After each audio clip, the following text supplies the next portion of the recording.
Baik, selamat malam Bapak dan Ibu. Perkenalkan, nama saya Putu Yasa. Saya adalah seorang guru dari SD Negeri 5 Mas Ubud Gianyar, Bali.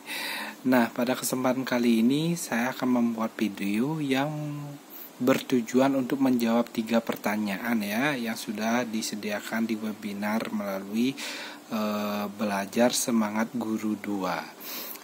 Edisi yang sekarang kalau tidak salah empati, seperti itu. Empati dan perencanaan materi pembelajaran.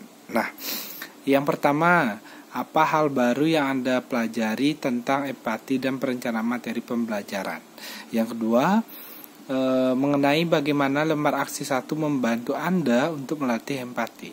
Yang ketiga, apa tips Anda untuk para pengajar menerapkan empati perencanaan materi pembelajaran.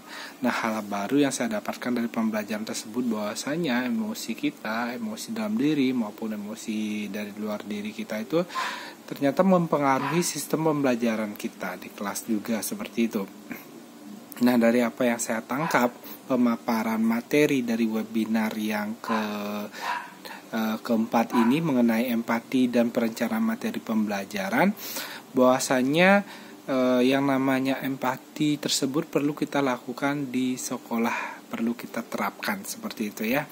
Nah, seperti ada banyak sekali step-step yang harus dilakukan, bahwasanya seperti mendengar, ternyata menanyakan kembali ya, tatapan mata dan lain sebagainya itu mempengaruhi apa yang kita sampaikan kepada anak didik kita, Bapak dan Ibu ya.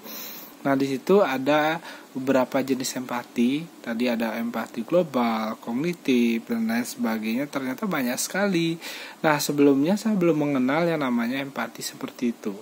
Nah, semenjak saya belajar di webinar ini, saya jadi mengenal apa itu empati dan bagaimana cara melakukan empati yang baik. Ternyata salah satunya adalah sebagai pendengar, seperti itu. Nah, selanjutnya pertanyaan kedua, bagaimana lembar aksi 1 membantu Anda untuk melatih empati? Menurut saya sendiri di situ sudah disediakan di lembar empati 1, Bapak dan Ibu ya, mengenai bagaimana sih cara kita melatih pemahaman emosi yang terjadi pada seseorang di luar diri kita. Nah, apakah emosi tersebut berpengaruh pada diri kita. Nah, kemudian selain itu dari lembar aksi 1 ini kita juga melatih diri untuk mendengar aktif, Bapak dan Ibu. Nah, yang ketiga yakni merancang kegiatan monitoring untuk mencapai tujuan yang telah disusun, seperti itu.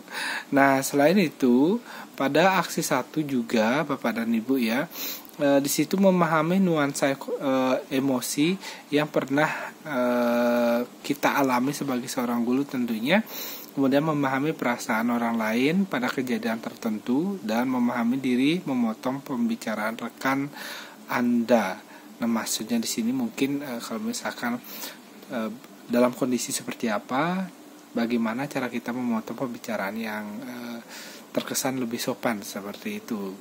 Nah, kemudian ada di lembar bagian 4 pada praktik tersebut ada meminta rekan untuk bercerita.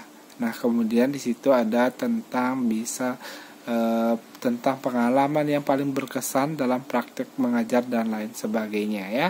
Kemudian kita dengarkan cerita rekan kita, Bapak dan Ibu ya, dengan empati. Setelah selesai barulah kita mengisi atau menjawab pertanyaan-pertanyaan yang sudah disediakan.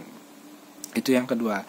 Nah, yang ketiga, Bapak dan Ibu, pertanyaannya adalah apa tips Anda untuk para pengajar menerapkan empati dan perencanaan materi pembelajaran?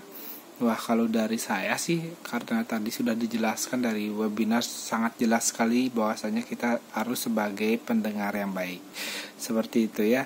Jadi sering-seringlah untuk mengalah, untuk mendengarkan cerita peserta didik kita, untuk memahami karakter mereka sehingga kita mampu menyusun skenario pembelajaran yang sesuai dengan mereka butuhkan. Baik, terima kasih Bapak dan Ibu. Sampai di sini dulu video pembelajaran dari webinar Belajar Semangat Guru 2 ya. Terima kasih dan selamat malam.